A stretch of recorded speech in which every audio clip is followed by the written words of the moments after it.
We're getting here. I thought I was only dad in here. Yeah, oh no. We'll get one more. I'm sure someone else will come in. Okay, we got two dads. You know, picking the day of the tournament, what probably wasn't the biggest, best decision I've made. But I got the scores up. I got it streaming in the back. So if we need a break, we need a break. All right, ladies and gentlemen. Well, it's 6 o'clock, and I'm very happy that you all came in and joined me today.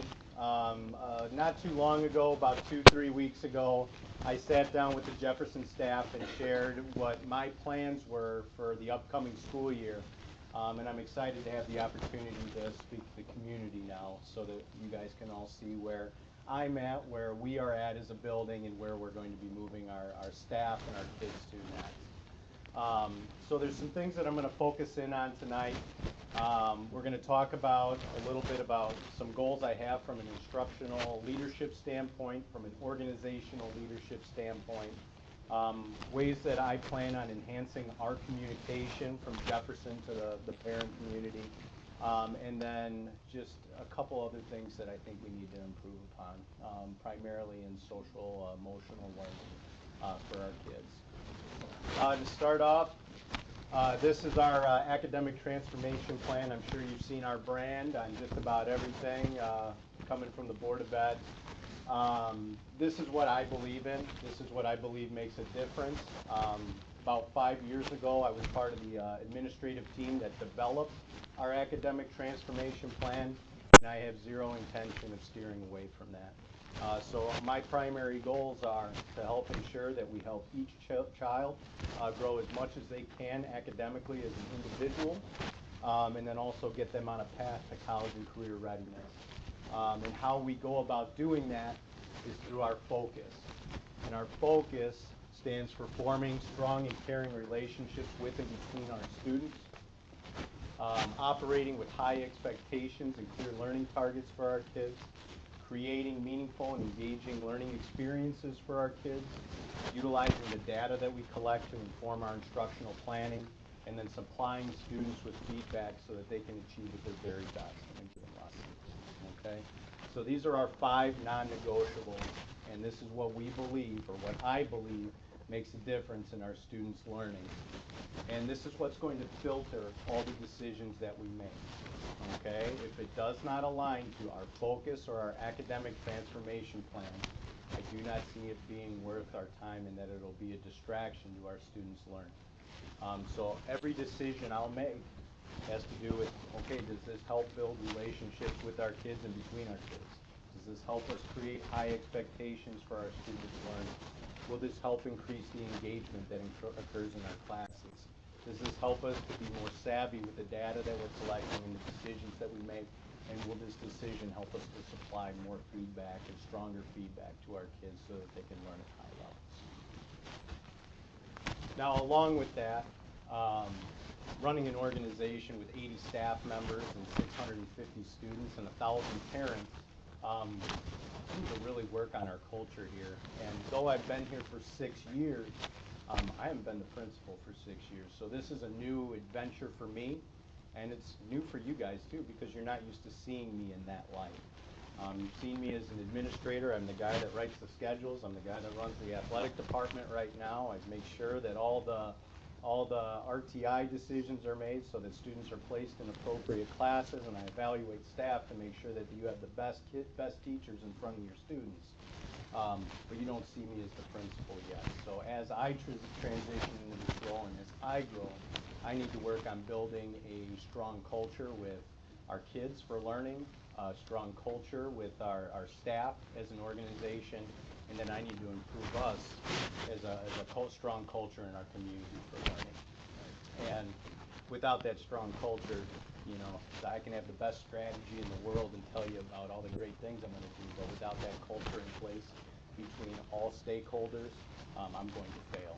So in my first year coming on, I'm going to be doing a lot to help build trust with you guys, trust with my staff, and then trust with the kids. Quick riddle for you. What takes years to build, seconds to destroy, and forever to repair? Go ahead and shout it out. Trust, absolutely, it is trust. And trust is the foundation of building those strong relationships and building a strong culture. And what I believe, in order to have a strong functional team, there are 5 characteristics that need to be in place, and all 5 are directly relying upon each other.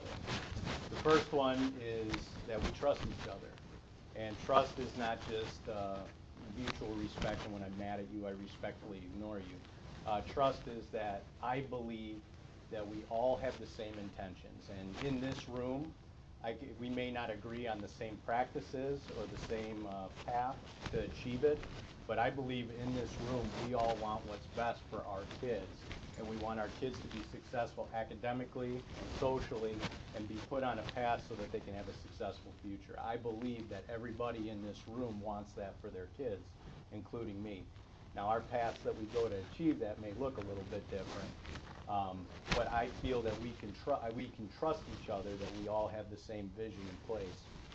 Now, in the absence of trust, you cannot have conflict. And I know conflict sounds like a negative word, but it's actually very powerful within an organization. Because if we trust each other and we can have honest conversations and be able to communicate our points effectively and be able to develop a solution to a common problem that we have, we're going to be able to begin to develop a strong vision for our building, and then that then leads to our commitment. Once we trust each other, once we've had that strong debate to be able to communicate our sides and to be able to come up with a common vision, we're then able to commit to it. Once we have that commitment in place, we're then able to hold each other accountable so that if someone is not carrying their weight, we're able to hold each other accountable and make sure that they steer towards that commitment that we've established. And then lastly, after we've done those 4 things, we can begin to focus on results. And those are not results as an individual. As a strong team, those are collective results, so that my success is your success and your success is our success, okay? And these components we're going to be looking at developing and continuing to develop as we continue to lead Jefferson forward. Now, where does that look? Where is that important? Well, it's important in every level of leadership in our team, from the building administrative team to the department chairs to our data teams, which are our teacher leadership teams, to the individual staff member. Without those 5 components in place, we will fail at some level in our building. So as an organizational leader, that's what I'm committed to doing with our staff and helping to build within our learning community here. Now, what are my roles?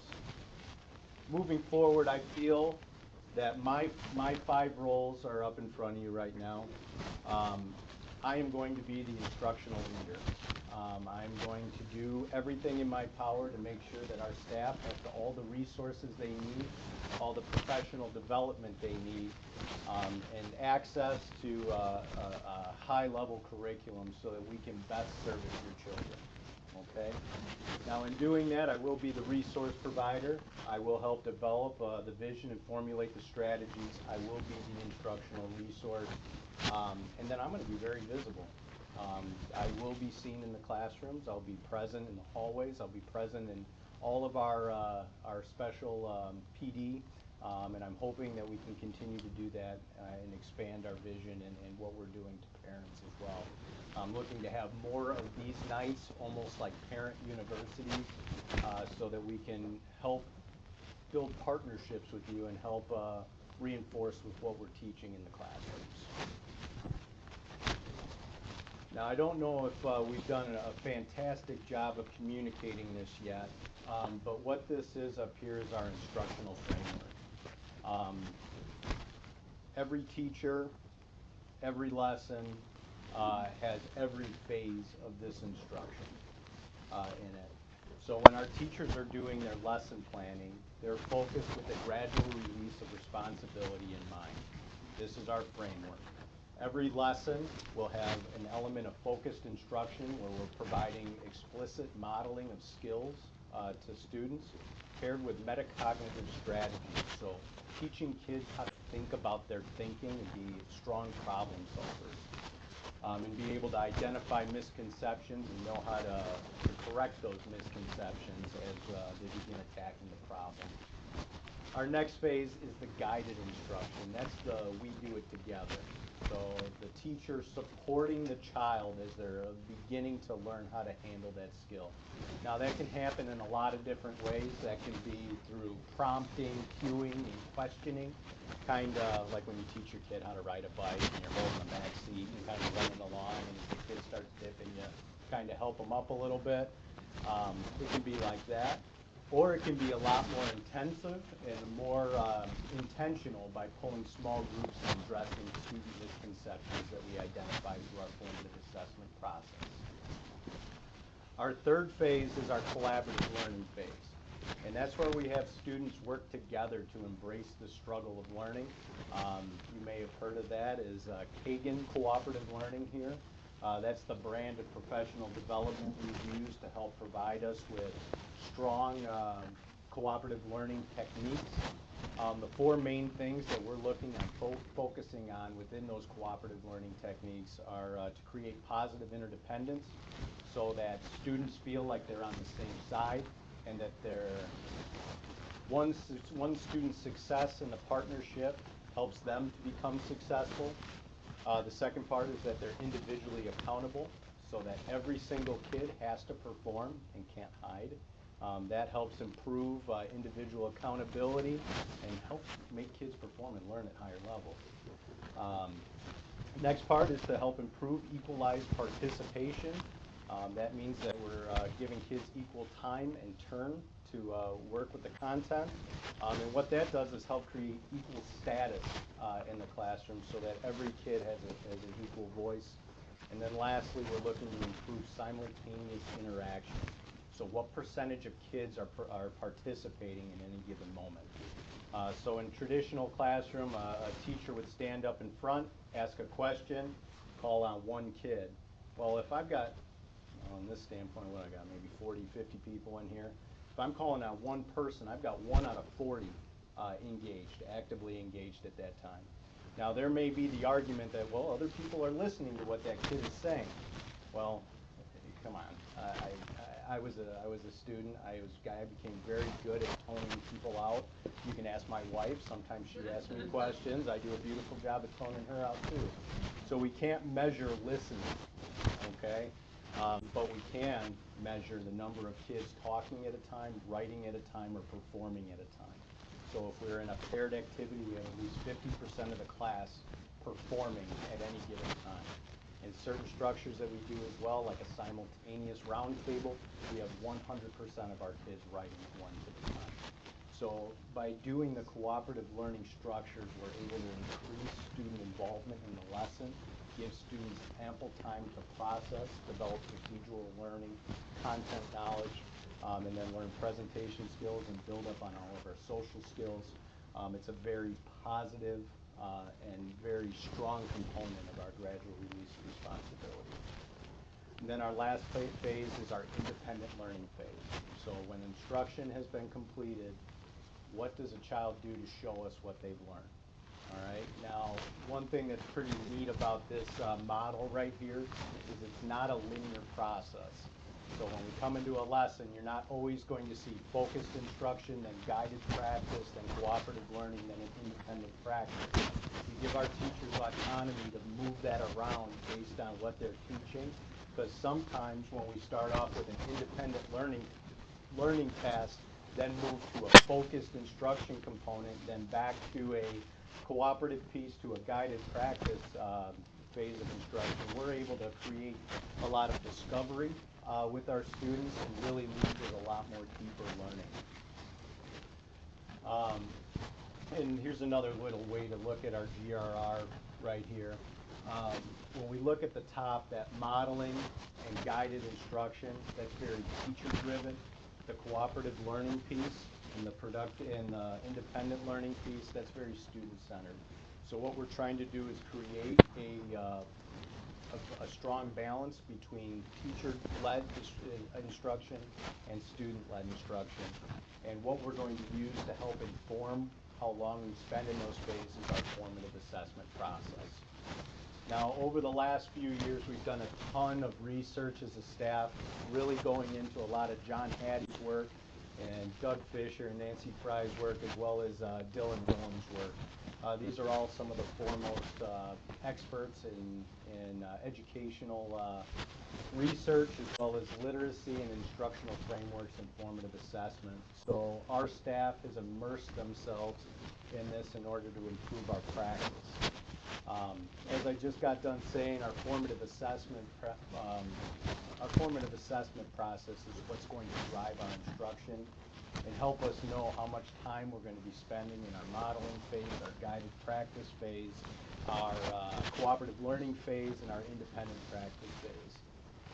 By gathering evidence from our students based on our set learning intentions, we're going to be able to then help activate not only our teachers as strong lesson planners, but also activate our students as learning resources in the classroom and champions for their own learning. Because what we're trying to do is set clear learning intentions for our students, provide strong tasks to help elicit evidence of student learning, and then we're going to activate students as either the givers of feedback to each other, the givers of feedback to themselves, and then to help guide that teacher in providing feedback to our students. So we're looking at providing feedback in 3 different ways to kids: teacher to student, student to student, and then student to self, so that we can help guide that instruction, create a more self-directed learner, so that students know what the next steps are in their education within a given week. Okay. In addition to collecting that formative assessment data, we're going to use that data within our data teams.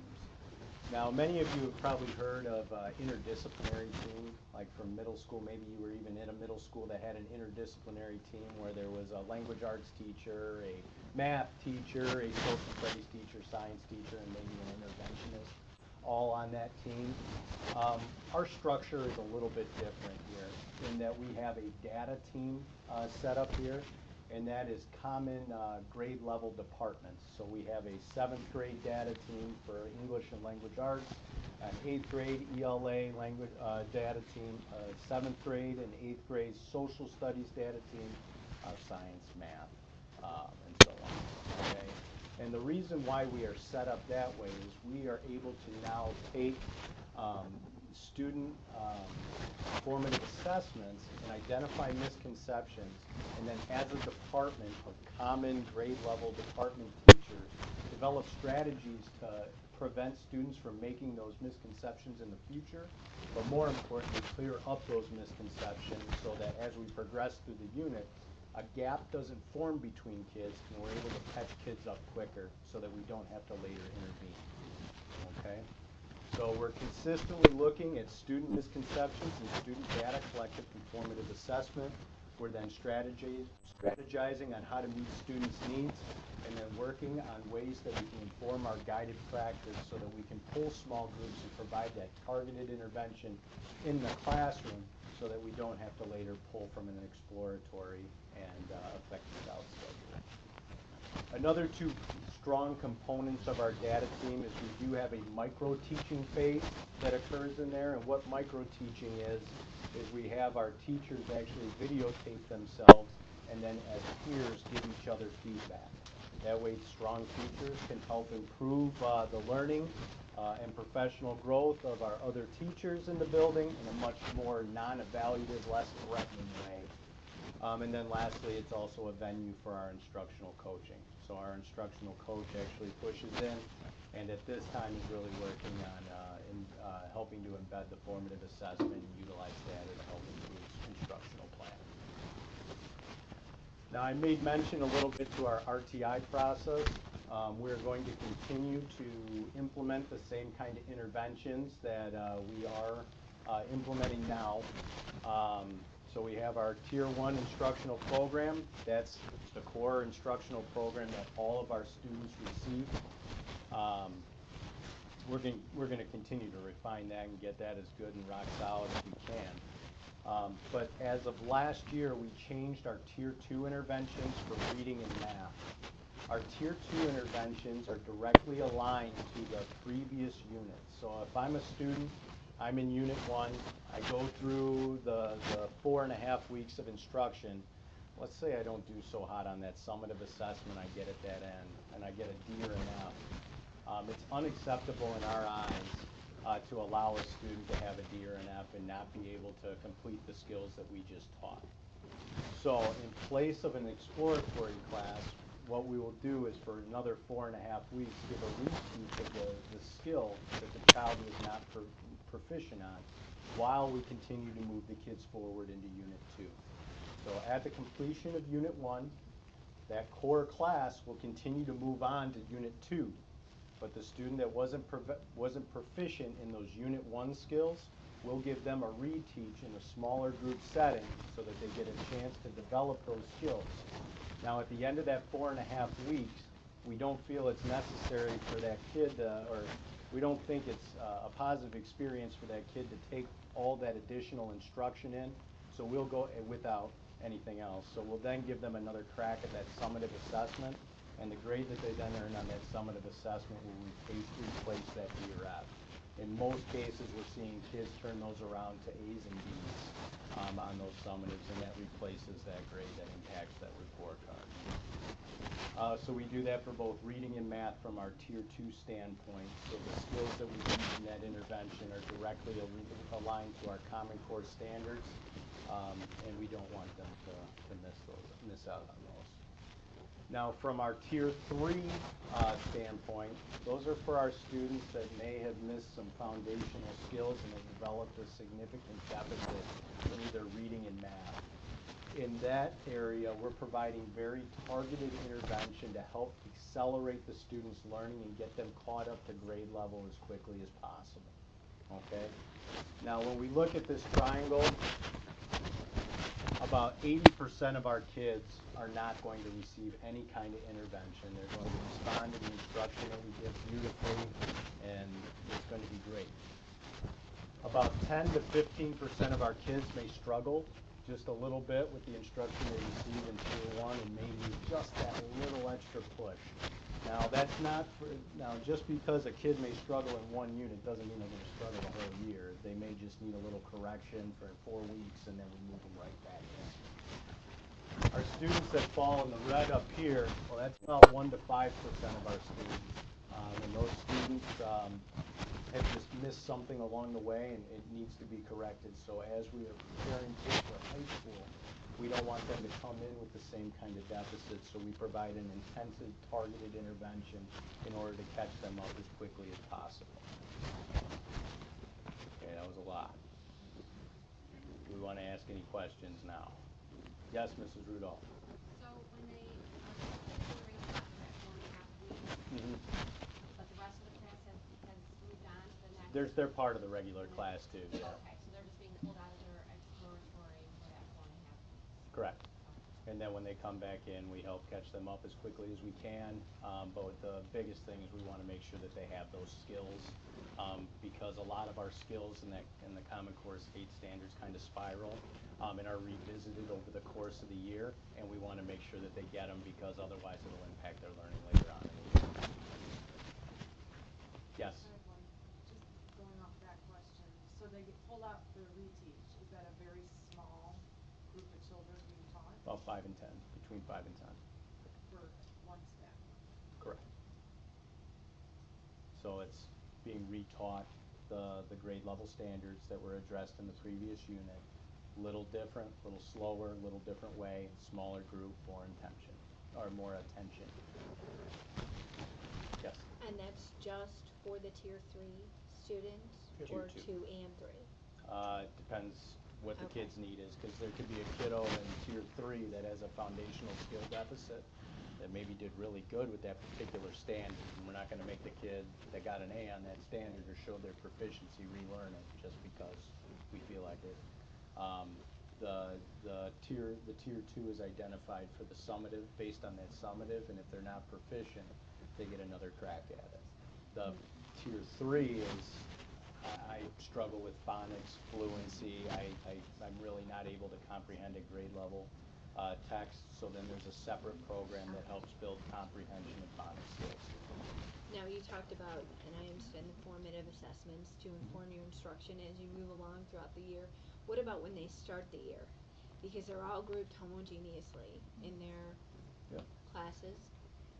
Do you use data from 6th grade if they're going into 7th grade, and that's how you kind of determine this is our starting point for them, or are you just gonna wipe the slate clean and say we're gonna start with the core instruction, No, and then that's- the first formative assessment we're going to decide?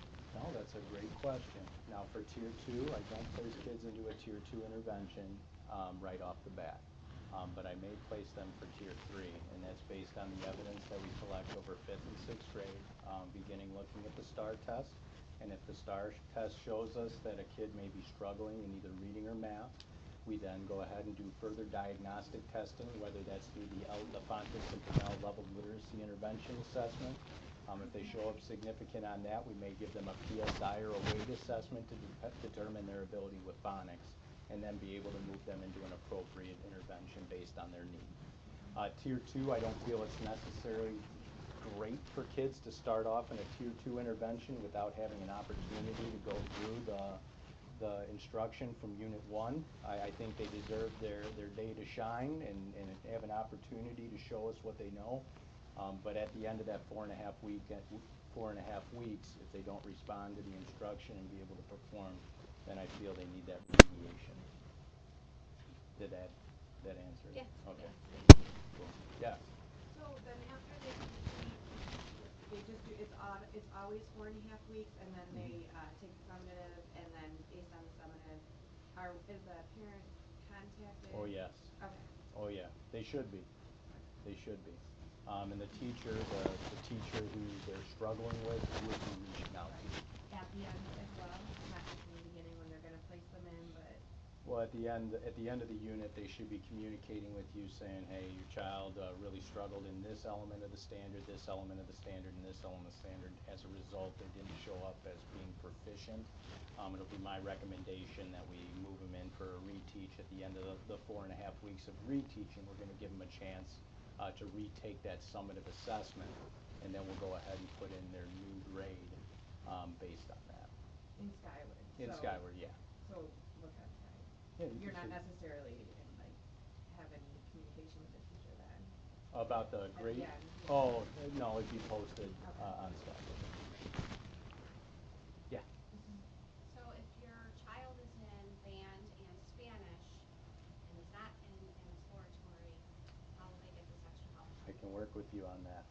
We can either take, it would be my recommendation that we could potentially take a break from band for 4.5 weeks while still giving them the sectional lessons so they can continue to work on the skills, take a break from band, and then go back in to band after they meet the terms of the skill. Or we can get creative with the schedule and look at some other options.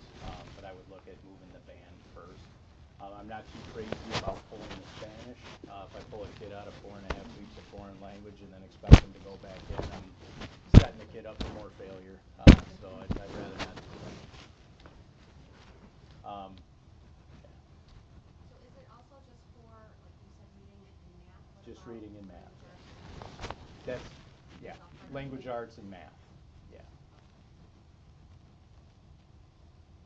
So if we're focused on argumentative writing in 7th grade, and the child isn't showing up proficient on argumentative writing, their reteach will be directly aligned to the standards of argumentative writing.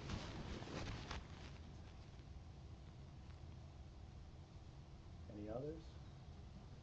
Yes, sir. First of all, congratulations. Oh, thank you. I know your hard work. You have been working with this for a while, and specifically my daughter was very happy when she heard about this. Oh, good. But have you heard any feedback from the high school students and what happened with the homework schedule that you have here?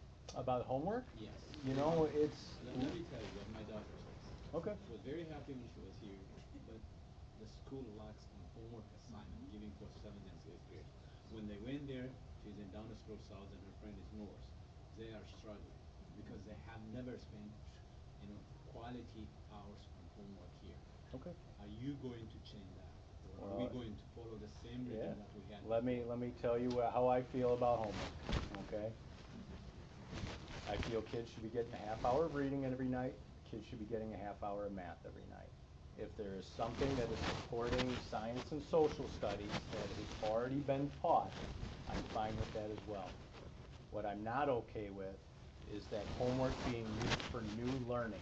So the first time a kid has ever been exposed to content, that better not be happening through homework. Also, I don't feel that homework should be graded. I feel that homework is part of the learning process. We expect kids to fail along the way, and to hammer a kid for getting things wrong on homework is not okay with me.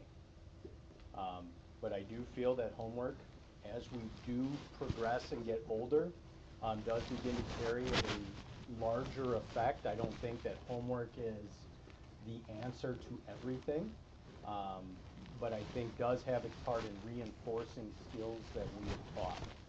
Now, I'm not one to say, all right, teachers, give the kids 50 problems of math that you already done and just do continuous, repeated learning of something that we can do in 4 problems. But I do think that programs like iExcel and giving homework through iExcel, where a kid can complete a problem and then get the immediate feedback on whether they got it right or wrong, is powerful. So I think having that half hour to practice iExcel every night is very beneficial. I think I'm going to disagree with you a little bit on not giving a grade for quality work that the students do. It doesn't have to be that high, but I think I teach also in a college. Okay. So I think giving an incentive for these kids, they are not mature enough yet, but I think giving them a percentile on their homework, on the hard work they put, is a great good help to improve them. That's what they have been having homework, but they don't care. If I'm not going to get a grade, I'll get the answer. So and we do what I'm saying is not 5%, just having like 3% or 2% of whatever, giving a credit, it will incentivize these kids. They are still in a growing age. So there is something for them to work and turn it so they can get a point out of it, and then they will be active. They have been having it, but they didn't care whether it's she's not going to check it. Why am I? I'm going to get And we do report to Yes. parents. We do report to parents on academic responsibility grades. So there is an academic responsibility grade for math, language arts, science, and social studies. And if your child's not proficient because they don't do the work, that shows up on the report card on that. So it is reported out on. But I don't feel that I feel that homework is part of the learning process and shouldn't impact that summative grade. So how do you answer the incentive? I'm just saying. I just told you, we're going to do an academic accountability grade. That's what's on our current report cards now, and that's what gets reported out to Which you. would, cumulative of the homework with the other work, or just leaving the homework? It's a separate grade. So we report out on the student's progress in relationship to the standard, and then we report out on the student's behavioral academic responsibility. To blend those together, I don't think is going to give you an accurate representation of what your child can do in relationship to the standard, because that academic responsibility correction could actually cloud the way we report on that standard. But yeah, I get it. I have the homework conversation often. I'm not saying I'm against it. I'm just saying there's some certain rules that need to be followed in giving it. It needs to be intentional, cannot be for new learning, and it can't be graded. We can report out on it, but we're not going to use it to impact our summative assessment grade. Yes?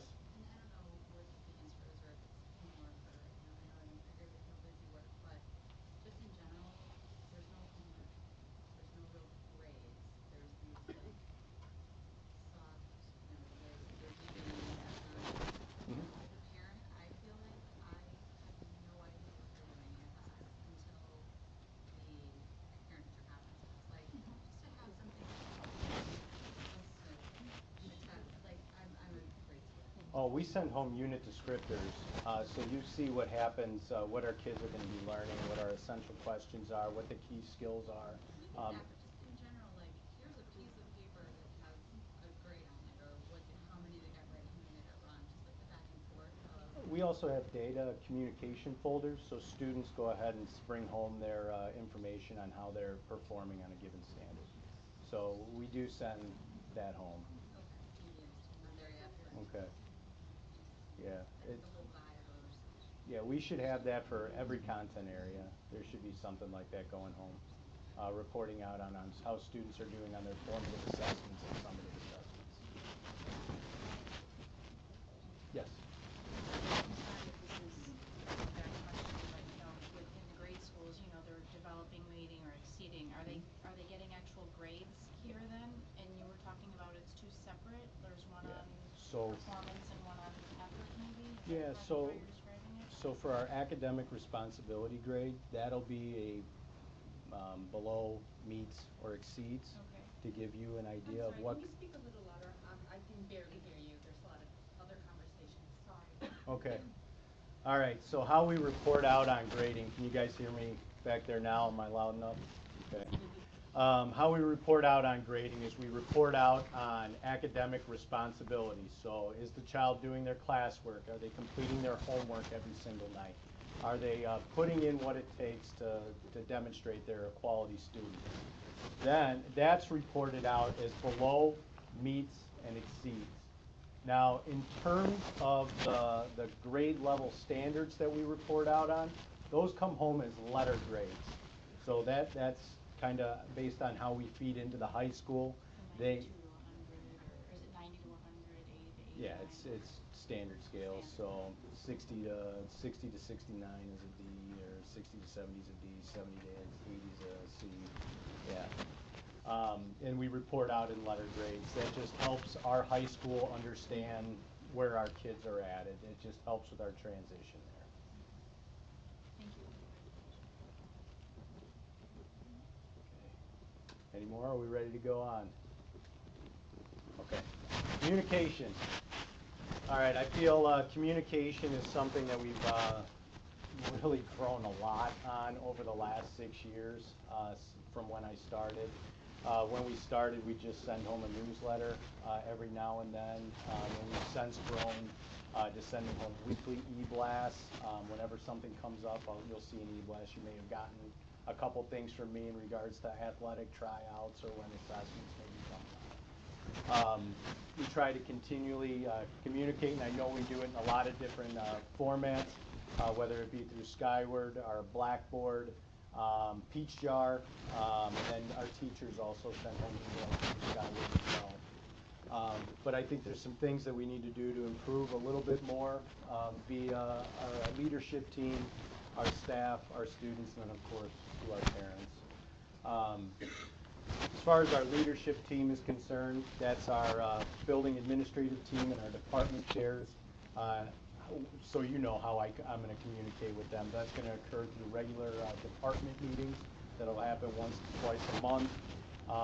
To take that a little bit further and to help me keep my finger on the pulse of the building, I'll be doing weekly checks with our department chairs to make sure that we're implementing our curriculums correctly and that just the overall vibe of the team is going well. As far as communicating with the staff, I'm going to continue with increasing the number of full staff meetings, the amount of time that we bring our entire staff together, increasing to bi-weekly data team meetings where I push in and sit down with the data teams and answer questions and concerns with them. We have our teacher assistant team meetings. We'll be running those twice a month, to really dive in on students that we may share from an interdisciplinary standpoint and help meet their needs behaviorally. And then I'm going to also continue to hold regular stand-up meetings where I'm going to pull the staff together just for a quick update on any information on something that's coming out. As far as communicating with the parents, I'm going to continue with our weekly e-blast. So every Thursday or Friday, you'll be receiving an e-blast from me on what has happened through the week and what to expect coming up. One thing that we've changed this year, and I don't know if you've caught for our existing parents, we've begun posting our announcements that we read to students on the line, online, so you can see a week at a time. So whatever we tell the kids, you can pull down as well. We're also going to get better at continually updating our calendar. Our calendar is a huge resource. We have a very extensive activities and athletic program. Being able to know when your kid is practicing, where they're practicing, what team they're competing against and where, and the addresses of that will all be posted on our calendar. And then one thing that I've been really looking forward to is kind of improving our website so that it can be a stronger tool for our parents and a great first point of information. I've been working with the PTO to try and figure out ways to help improve this. So if you'd like to step up on the PTO and help join our team and help improve it, I would love it. The biggest thing that I've gotten is that we need to get the announcements up. We have no idea what's going on. We have no idea what our kids are hearing. So instead of waiting till next year, starting in January, I got that up on the website. And that's updated daily. We try and update it by no later than I think it's 1:30. We have that all updated because we have a couple last minute changes that come in before noon. Okay. All right, student behavior. Good times. All right. Here at Jefferson, we have a three-tiered model of support for addressing student behavior. We follow a program called the PBIS system. PBIS system is not a canned program. It's not a magic bullet for fixing everything. But what it does is help provide us many layers of support to meet our students' needs. And this aligns directly to that RTI framework that I explained earlier with the triangle with the 3 different colors on it. The same thing here. We have our universal tier, so how do we support all students behaviorally? We have our secondary tier. What do we do for the kids that just don't get it on 1 or 2 reminders? And then what do we do for that 1% of kids that just needs a little more? So we follow a very similar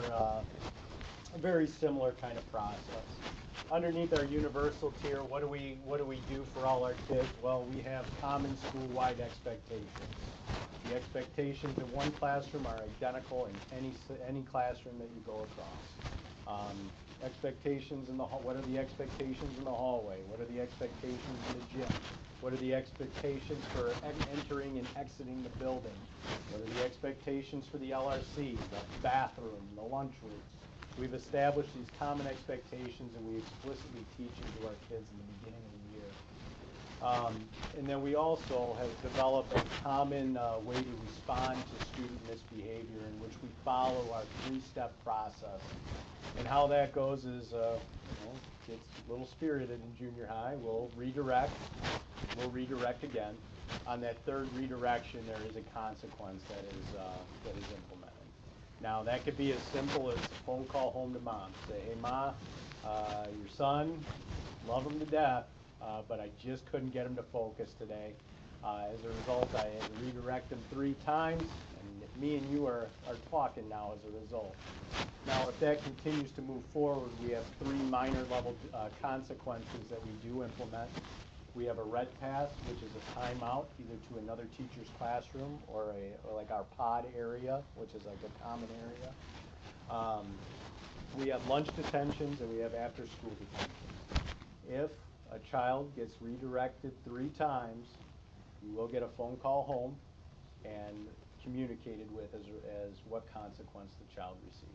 Now, for most kids, it gets a consequence. We don't have another issue forever. But sometimes we do need to help, expand the toolbox and provide variety, which is where our secondary tier intervention comes in. If a student is not responding to our consequences or our reteaching or our supports that we're providing, a child may receive a little more support, a little more connection to an adult in the building, a little more monitoring than a normal student would receive. And then for our students that need even more than that, we look at wrapping them up in support. So how can we support them in the building? How can we support them in the community? And how can we support the family? Okay? If you want more information on that, I'm happy to talk more about it. Or if you'd like to ask questions at the end, I'd love to answer them. And then the last area that I'd really like to focus on is an area that's really demanding a lot of need, and that's our social emotional learning. our kids are exposed to a lot more than they were like 5 years ago, 10 years ago. The amount of information that kids can consume and the not so nice things that they're exposed to are really starting to affect children. I feel I'm a parent of 5. I got 5 kids. One of them's a 15-year-old that's very involved in, well, not super involved like some, but is affected by some of these things. We do a great job of teaching self-awareness, self-management, and improving social skills through a lot of our cooperative learning activities. A lot of that is improved just through the way that we teach. However, I think we really need to continue to work on building those relationship skills and then responsible decision-making skills. And how we're going to continue to develop that is through our home-based time, where we do our behavioral lessons. But it's also going to be my intention from a Tier 1 standpoint that we begin looking at the kind of behaviors that students are demonstrating, as well as their position or the function of those behaviors, so that we can best meet all kids' needs in the classroom. Now, for a lot of our students that struggle with emotion, we are going to overtly screen for students that may be in pain. One of the ways that we do that is through our best screener, where students are asked questions and given an opportunity to rate themselves on how they feel. This really helps get an accurate in-the-moment picture of how our kids are feeling, because at the junior high it's a little different in the elementary building. With the elementary building, the teacher is with that kid all day, and they have the same 20 to 30 kids all day long, and they get to know those kids as if they were their own. We transition so much here. Every 45 minutes we're moving to another period. And we do build those strong relationships, but we're not in the room all day with the kids. We don't have the opportunity to develop the relationships like an elementary building. We just don't spend 6 hours together like that. So we're going to be looking at ways to identify kids accurately so that we can best support our kids that may be hurting. Okay. And lastly, we need to do a better job at Jefferson of celebrating the great things that do happen. There are some amazing things that our kids and our staff do every single day, whether it be behaviorally, whether it be academically, whether it be socially, athletically. I need to do a better job as the leader of getting out those awesome things that are going on. You guys deserve that. I mean, you need to see what all your tax dollars are going to and what we're doing with them, because we're doing some cool stuff. And I need to do a better job of sharing out the growth that we're making. This is a behavioral chart. I don't know how well you can see it, but this is the year that I started here. And when I first started here, this green bar were the number of referrals that were getting written a day for discipline, okay? And if you take a peek, you see this line right here that kind of runs across here, and then this black one that comes through here, and then this little orange one that comes through here, and then this top bar. Well, this is the 25th percentile nationally, the 50th percentile nationally, the 75th percentile, and 100th percentile.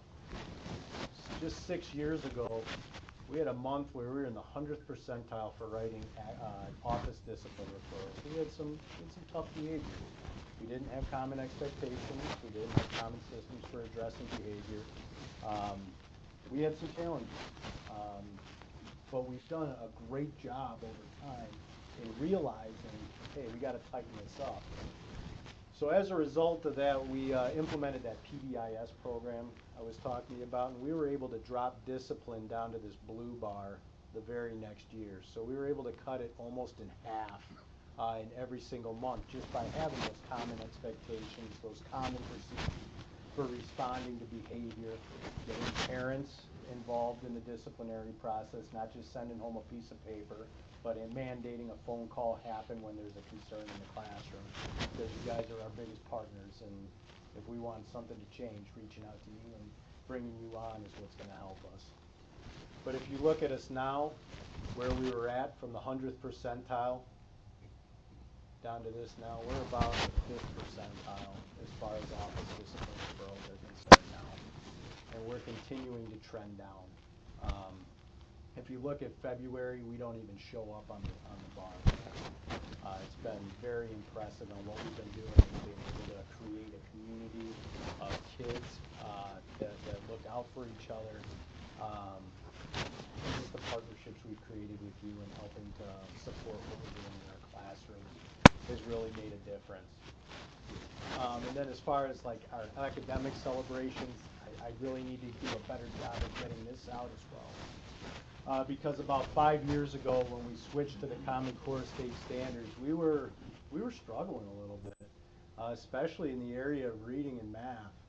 We were almost showing minimal growth when we made that transition.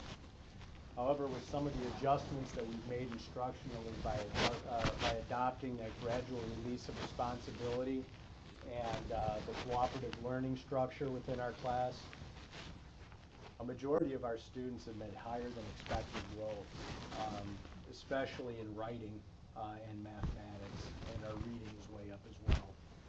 So by the tweaks and the responsiveness that we've had from the information, we've been able to make some great things, and I think we need to do a better job of celebrating our work together and getting out the great news of what we're doing, because there's some pretty magical things that are happening here.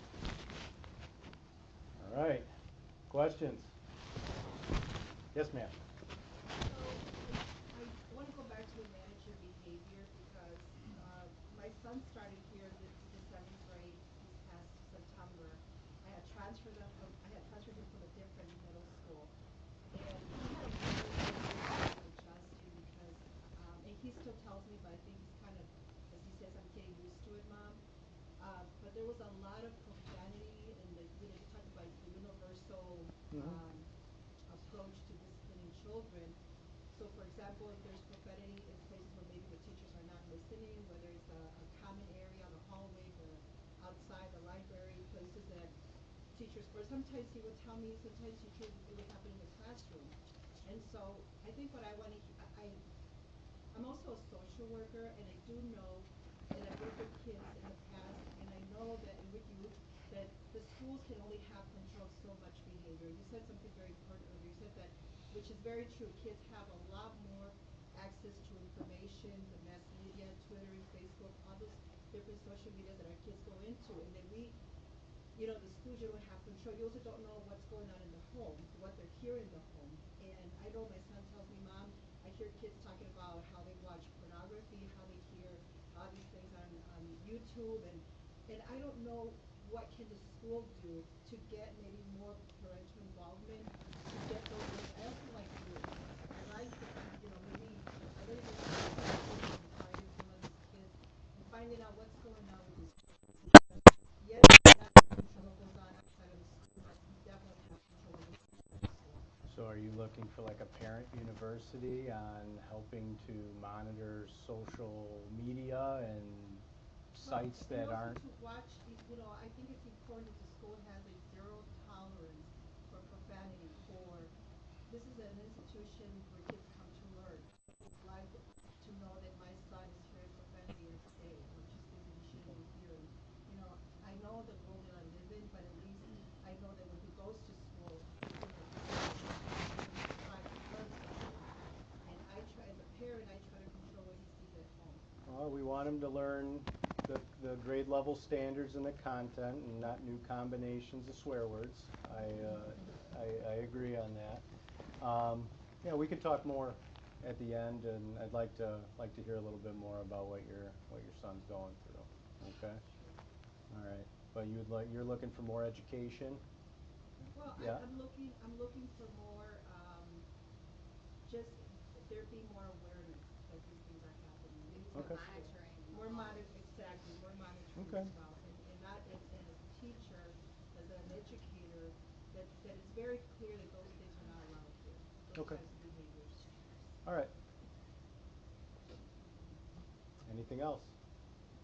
In response to that, Yeah. I was a teacher aide at Downers Grove North, and when I first started in the school, I said something to the gym teacher, and he said if he wrote referrals for every 10 then he wouldn't be doing anything else. Okay. You know, about All right. language. So tighten up the language. Got it. We'll do that.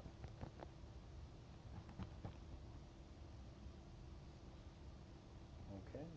Yes. I think a lot of people get nervous, obviously sending their kids to junior high, and unfortunately I think Jefferson has had a bad rap in the past, but I am sending my fourth son to Jefferson next year. I've had 3 kids come through Jefferson and have had nothing but wonderful experiences, great teachers, teachers who communicate very well. I'm aware of what is going on in almost all of the classrooms. Not every teacher is as good as the next, but for the most part, they communicate very well what is going on. They get back to you immediately if you ever have a question or a concern. Mr. Warnke, Dr. Schmidt, Dr. Skinner all got their jobs right when my son, who is now a senior, so I'm on board with them and their philosophies since day one. And I like what I've seen over the years. So congratulations on your job and well done.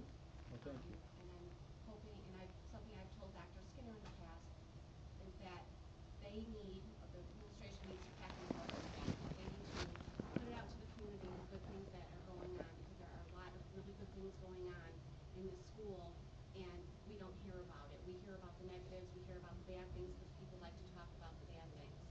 So my suggestion to Dr. Skinner years ago was toot your own horn and get the word out there of all the wonderful things that you're doing. So I'm glad to hear that you are aware of that and you want to celebrate more of what staff is doing, what kids are doing, and pat yourselves on the back for that. Do you guys have a way that you like to receive that information? Or are you guys Twitter junkies or is email great? Email. Okay. Email. All right. Email. Yeah. All right. Okay. I like email too. I tried the Twitter thing. I'm getting okay, but not great. All right. Anything else? Thank you, Mrs. Rudolph. I appreciate it. All right. Well, I'll let you guys get back to your brackets. You guys have a great evening. All right. Thank you.